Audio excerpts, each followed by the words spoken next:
Edward Ratush. I'm a psychiatrist, addiction psychiatrist, and I work with colleges treating their student population. Being in college for many people, for many young people, is the first crack at freedom. But in many instances, certainly is something I recognized when I went to school, that not everyone is as mature as I guess one would need to be fully be independent and on their own. Most college students are, in many ways, are dependent financially, and the school might be at a significant distance from the parents' home. And the parents also are entertaining a little bit of a fantasy that, their child is now independent while they're still making all the major decisions. So a lot of times it's a lot of freedom, but without the structure or the demand of responsibilities of independent life keeping young people in check. College offers this pseudo-freedom and pseudo-independence that I think makes it an appropriate time, if there is an appropriate time, to become exposed and addicted to substances.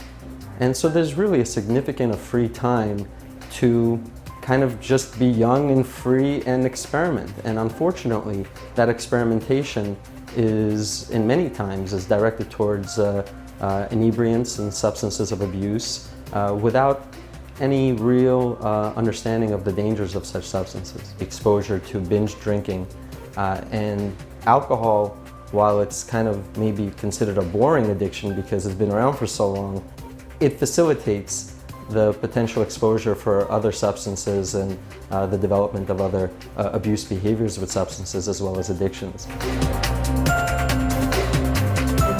Parents could be more helpful. I think there's a sense from parents that this is the right time for their kids to use drugs and binge drink because that's what they did when they were young. You're damaging your organs, you're damaging your liver, you're putting yourself at risk of death if you're in a car. You're putting yourself in danger with the law if you're an underage drinker. And you're also putting yourself at risk of being more likely to be a low-functioning young professional, where you're underachieving later on in life, where the hangovers are more felt at 27 than at 21 or at 37. And you might think that you're not going to drink later, but what have you done different to really make that a reality?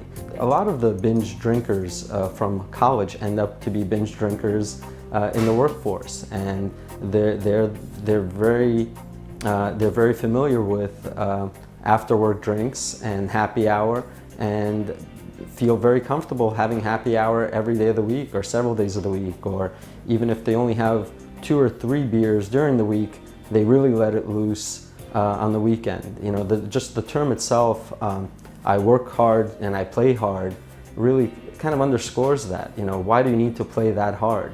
Who wins when you play that hard? Because that type of binge substance intake behavior only sensitizes the brain more for the addiction cycle.